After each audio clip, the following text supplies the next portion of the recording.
Yeah, y'all gonna stop coming in my live talking about this Victor dude, bro. We hooping this year. Y'all gonna see.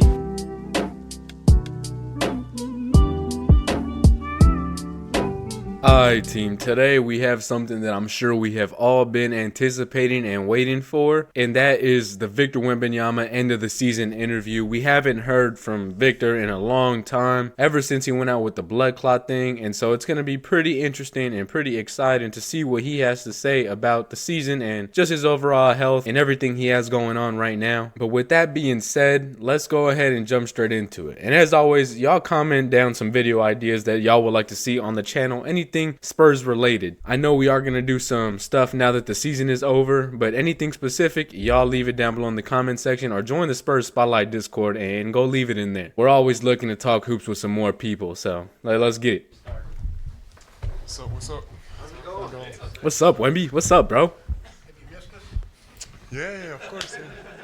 If I say no, you're gonna write bad articles, so I guess I don't have a choice. Especially you, I missed you. How are you feeling? Feeling good. I mean, it's good to be with the team. It's good to work hard again. So feeling good. What are you able to do on the court or off the court, or any what physical activity are you allowed to do right now? So I'm able to do like hard work, hard lifting, and also basketball work. But it's all very controlled and light. And even though sometimes I feel like I would like to do more, it's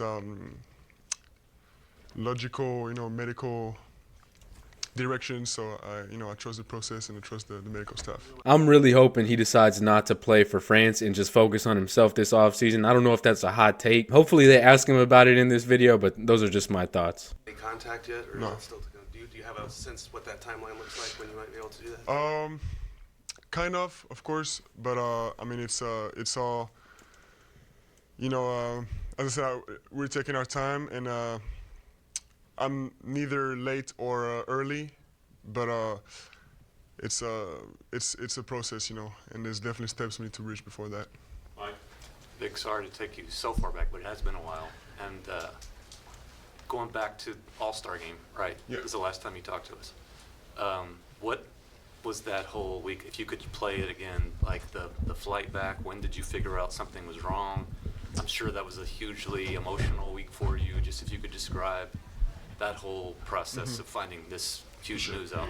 So at the time, I definitely didn't know, But looking back, I did feel a certain way, I mean, I wasn't in the best shape ever on the All-Star game. But I mean, of course, it's something really hard, and I'm not gonna lie and saying it's easy, but I am gonna say though I was ready for it because it's part of the my job to be ready for injuries and such. So by no means it was easy to learn and to process that, but by no means I was not ready. I was I think I did, and I'm still doing the best we can do, taking care of my body, trusting the incredible work of the medical staff. But it's I think it's something that, I mean, I'm sure it's something that I'm going to use to grow up and get better. That whole time period, like going back and thinking about those games, he wasn't as impactful defensively, and that's something we all noticed. I know that's something I said on the channel, and he was just getting gassed like quick, very quick. And some mentioned how it was his sickness. We know that he was a little sick before that, and he just kept getting sick. I don't know if it was seasonal allergies, but that's kind of what they were saying it was. But I remember the game against the Bucks, like even though he was gassed, he still gave Giannis like 30, and I think we won that game. I don't know if it was when Giannis told Chris Paul that he was going to F him up after he like pushed him out of bounds or something. I don't know if y'all remember that, but that's something that stood out to me. With the blood clot, he still went out and gave Giannis 30. That was impressive. Sure where you were when you found out exactly what was wrong. No. I know the season obviously didn't end the way you wanted to, just talking about that, but just when you look at the season, when you look at it, take us through your thoughts on your year, a second year here in the NBA. Looking back, I mean, a lot happened, a lot unexpected, of course. Whether it's, of course, my stop in the season, or even Pop, learning what happened to him.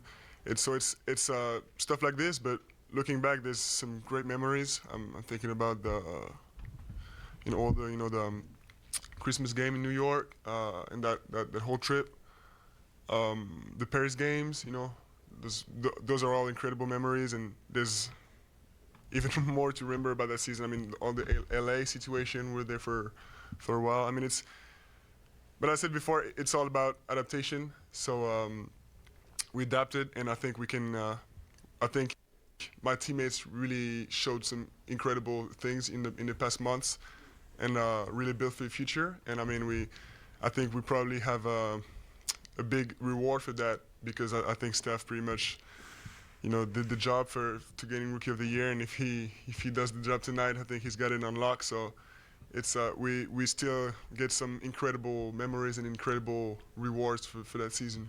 Along those Area 51. We love some Steph Castle praise. We just got some last video and we're getting it again. And what Wemby said, that is something that I believe as well. If I was grading the season, I would give it at least an A-, just because if you think about it, this was really a building block year. The Spurs set up Wemby with De'Aaron Fox on top of drafting Stephon Castle. They could go into the offseason, pick up a backup center, draft somebody else, and just build on this team, and then they're a playoff team next season. There was a lot of lows within the season, but there was also a lot of highs, and I think what we can take out of this is the Spurs will be a playoff team next season. That's my prediction. No doubt in my mind they're at least winning 40 to 45 games at minimum. So I think this season set us up perfectly going into next year, make a good little playoff run, and we are going to be good. We're back. those lines, Vic, Steph having the year he did, you've got Fox in the mix now. Yeah. Just, I imagine there's a great source of excitement for you heading into the season in terms of what you could be next year. Of course. And Tell her, Vic. Tell I'm us. not going to expand on that too much, because it's all remains to do for me. All right. But it's I'm hungry, and I will be ready. Casey, how have you stayed positive through all of this? I think it's all about perspective. All the attention I got from the incredible people here, incredible at their jobs, but incredible persons too. From my visits to the hospital and such, I think I got as good as a care as you can get as a patient. So I'm looking back, I'm really lucky.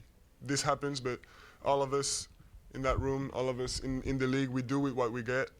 We do with what we're blessed with, and I'm still in the 1% luckiest people. So I got nothing to complain about, and it's a really slight setback. Tell them how good the Spurs medical staff is. Even though Kawhi said it was trashed. Victor, two questions. One, you just said care as a patient. Does that indicate that you had surgery, or are you talking broadly? It's there's many more things than surgery when you go to the hospital for a blood clot. So I'm not going to expand on my medical record, but I definitely did some visits to the hospital and to the doctors and to the specialists of all kind. The other question is just about the job Mitch did, and there's a lot of uncertainty right now, waiting, rightfully so, for Pop to make a decision. Mm-hmm. But do you need to know what's your mindset as far as the coaching situation going forward? I mean, it's I trust the organization. I trust Pop to make all he can to come back, to get his energy back, and I also trust Mitch to grow into that role. So it's I think we're in good hands. We're supporting each other all throughout the organization. So I don't know. It's something I'm ready for anything, and I know the organization will do the good decisions. That's where I'm kind of thinking as well. I'm very anxious to figure out what's going to happen. We're all waiting for Pop to say something. I know some of you on the comments section saying he's done. If I had to put a bet on it, I would also say he's going to retire. But then again, I don't know who the Spurs are going to look at to be that Pop successor. And with everyone getting fired, there's a lot of options like we've been doing in the comment section. Leave below y'all's favorite coaching option. I said this in the comment section the other day. My dream coach, and this is not going to happen, obviously, is Ime Udoka, man. What he's doing over there in Houston, what he did on the Celtics, he's a really good coach. But Houston's not going to let him go. They'd be stupid to let him go. But out of all the coaches that are available, it's going to be interesting to see what the Spurs do. Maybe they bring Mitch back. as you've had this chance to sit back, what have you seen from your teammates, the people that theoretically are going to be around you for a while? I've seen some energy in the court and dedication that has grown throughout the season. And at some point, I even felt like, damn, I wish we played like that when I was there, you know, because I'm willing to do, you know, these guys they do dirty work, they sacrifice for the team every single game.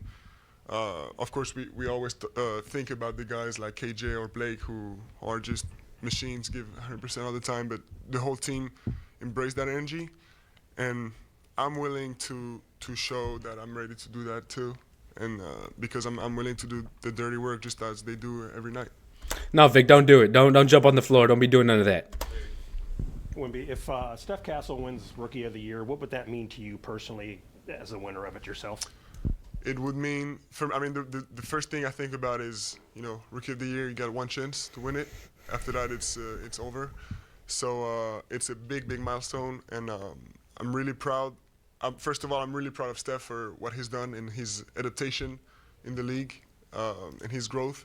But I'm really proud of my teammates for, you know, also giving him the chance to do that, being good teammates, good friends, creating an environment, because it's never a one man's job, you know. Just like the organization and my teammates and the staff did for me last year, they did the same for Steph this year. Back-to-back rookie on the way. Let's go. Let's get it. Encourage Chris Paul to come back for another season? Of course.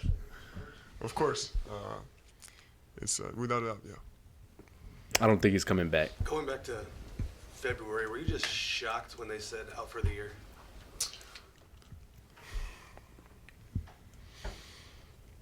Was I? I don't know. I mean, I had symptoms, you know, so I kind of looked into it before. I wouldn't say I was shocked, but to hear it from the mouth of a professional is different than to imagine it for sure. Have you ever heard of deep vein thrombosis Yeah, before you had it? Mm-hmm. You did? Yeah. That's one of mine. Just big picture, looking at the expectations you had for your career in January compared to what they have now. January, though? What's that? Why January? But before this happened. Okay. I'm saying, but yeah. before you found out. Okay, yeah. Like, did you have to readjust your expectations for your life or your career at all, or is this? No, definitely not. I mean, I know it's you know, I'm over with this problem, and more than being over, as I said before, it's something I'm gonna use, and I think, unfortunately, most of us need something like that to happen to them to realize some things, and it's gonna be in the long run, it's gonna be good for me. Thank you. Take a couple of. Look at the wisdom. They're about to take some questions in French, so we're not going to get into that unless we have some French people who are going to translate the questions down below so we could check them out. Yeah, if you know French, go ahead and leave the comments down below if you want to. But, yeah, just some inspirational stuff from Wemby. No glaze, just sensational. I'm so happy to hear from our GOAT. It seems like he's not rattled at all, which is expected. He came back with some wisdom, and he knows that he will be back next season. It seems like he has some big plans. He didn't even want to tell us. He didn't want to spill no beans. But I'm already looking forward to next season. As I said, this was a building block. And going into next season, we are in win now mode. Obviously, we're not winning the championship next season unless we pull off a big trade for Kevin Durant or something, which I don't think that's going to happen. But I'm expecting wins. So next season, if someone isn't playing up to standard, we will be on here talking about it. Obviously, we're not going to bash them and call them out their names and stuff because we got to keep it respectful. Like, they're still human at the end of the day, too. But we're looking to win. We need to compete next season, and I'm very excited to watch all the games and maybe even go to a playoff game or something like that. So y'all leave y'all's predictions for our record down below next season. Like I said, I at least got us getting 40 wins, 45 wins. So, and like I said in the beginning of the video, y'all leave video suggestions, what y'all want to see down below now that the season is over. Whatever y'all want to see, well, I'll be dropping the bangers, so let me know. With that being said, it has been your boy Chris, and I will catch y'all later. Until next time, I'm out. Is it recording? Okay, I was about to say if it wasn't recording.